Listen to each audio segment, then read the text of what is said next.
Hi, and welcome back to Hey Doc, What's Up? Today I want to get a little bit heavier into research that will give you a little bit more of an idea of where I'm coming from when I talk about hormones, checking hormone levels, and in particular whether it's safe or not safe to give hormone back to women if levels or periods are abnormal or off. So the first research that I want to talk about is really the first major research project that medicine did in the field of women's health, and that's called the Women's Health Initiative, or WHI. A lot of doctors were taught their women's health based on the results of this study.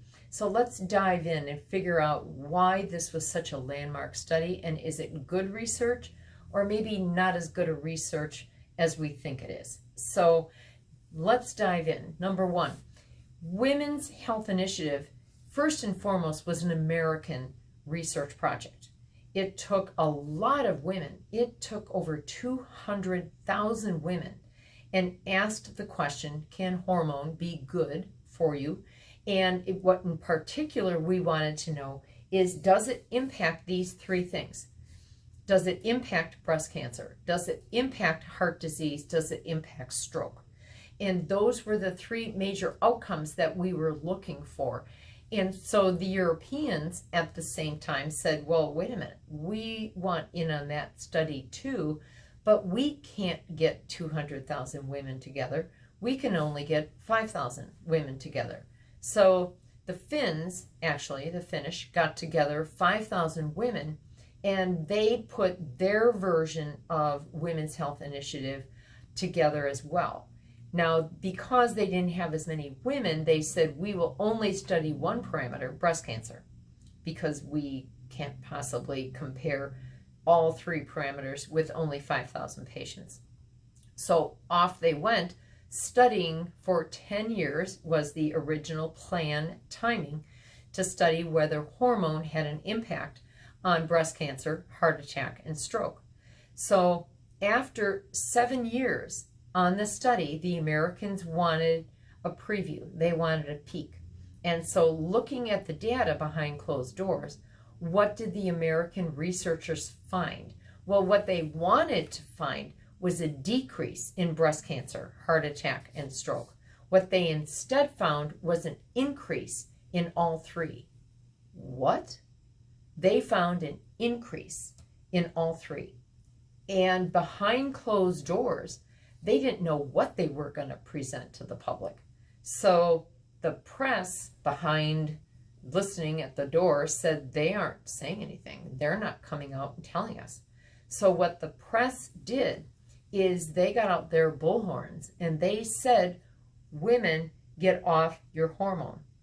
And that set the stage for not finishing the 10-year Women's Health Initiative study, but it started a cascade in women's health that made us ask the question, good research or bad research? Meanwhile, the Europeans looked at their data at 7 years and said, we aren't seeing what the Americans are seeing. They finished their 10-year study, and what they found was no % incidence increase in breast cancer. Very different result. American study, increase in breast cancer. European study, no increase in breast cancer. And you're rightfully asking, what's the difference? Well, the difference is in what they studied. What was the hormone that was chosen, that was studied? Well, in the American study, they chose Premarin and Prempro to study. Premarin is pregnant mare's urine. You got that right. Pregnant horse pee. Prempro, the second formulation they looked at, was Premarin plus a synthetic medroxyprogesterone acetate. What did the Europeans use? Not anything horse-based or synthetic.